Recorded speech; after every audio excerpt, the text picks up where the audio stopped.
موږ افغانان په دې خفه نه یو چې د پاکستان نه ولې افغانان وباسي او افغانستان ته یې لیږي. موږ د دغه افغانانو په بېعزتۍ باندې خفه یو چې دې سره دا ظلم کېږي، زیاتیا ورسره کېږي زموږ ماشومانو سره، زموږ سیاسرو سره، زموږ ځوانانو سره، زموږ دغه افغانانو وروڼو سره چې کوم ظلم د پاکستان دغه غټ اسرائیل ریاست کوي. یقین وکړه چې مسلمانان خو څه کوي چې کفار هم دومره ظلم نه کوي د خلکو سره لکه کوم ظلم چې دې راغستی دی. موږ خوشحاله دا ویډیوګانې کې هم دا خبرې کړي چې زمونږ افغانستان به ګل ګلزار شي، وطن به جوړ شي. دغه خلک خپل وطن لري، خپله خاوره لري، خپل تاریخ لري، خپل د پلار نیکه وطن لري. کله چې دوی پاکستان ته مهاجر کېده په هغه وخت کې په پاکستان کې په کیمپونو کې واړول هغه دښتې ودانې کړي، د شمشتو، د کچهګړۍ، د سیمربانه، د منډام، داسې د علیپوره نور داسې پسې راواله دوکانونه یې واچول، کاروبار شو، روزګار شو. نو څنګه چې پاکستان آباد کو خو تاسې په خپل وطن آباد کړي که نه. خو موږ د پاکستان د دغه ریاست نه فقط دغه ورته یو چې ته په میاشت دوه کې څنګه دغه 15 لکه دي 10 لکه افغانان ته وباسي او ته بیا په هغه ظلم او هغه وحشت ورسره کوې چې اوس یخني را روانه ده. په پروګرام سره یې وباسه افغانان موږ هېڅ نه خفه کېږو او موږ تاسې ته ویو چې دا کم راځي موږ ته پیغورونه راکوي چې مهربانه چې تاسې مهاجرو سره موږ ښه کړي او دام کړي او 40 کاله همدلته ساتلي یاستئ. اول خو وشه ته د جرنیلانو د سیاستمدارانو خبرې دې واوره چې څومره تجارت یې په افغانانو کړی، څومره پاکستان چې پرمختګ کړی، زموږ خبر نه دي، د هغې خبرې دي. او بل ته چې موږ ته دا پیغور راکې ته خپله 40 لکه په سعودي عرب او بل دی مهاجر یې.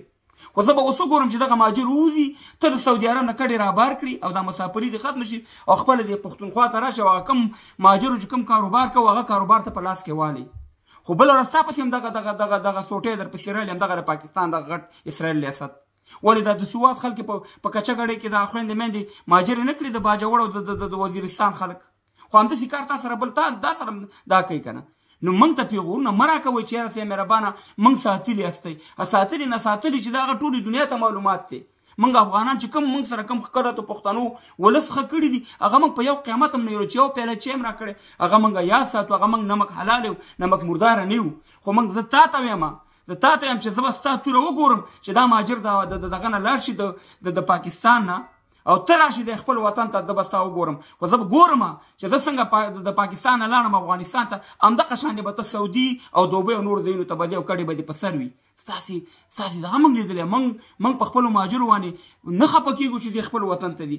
موږ چې خفه یو چې موږ چې دا فریاد کوو، موږ چې دا جړا کوو، زموږ مطلب دا دی چې دغه افغانان دې لاړ شي افغانستان ته، خو په قدر، په احترام، په یو طریقه دې دغه ولیږي افغانستان ته. او که دې افغانستان ته لاړ انشاءالله چې دوبۍ نه به انشاءالله چې افغانستان ښه جوړېږي او ښه طرف ته روان دی، د سنګاپور نه به هم ښه جوړېږي. دغه په ویډیوګانو کې ما دا خبرې کړي، دغه وطن په انسانانو ودانېږي او دغه د وطن اصلي سرمایه دا په میلیونها ډالر لري چې پاکستان کې په کاروبارونه او روزګارونه روان کړي. که دغه افغانستان ته ټرانسفر کړي او هلته دا کړي خو افغانستان ګلې ګلزار دی که نه.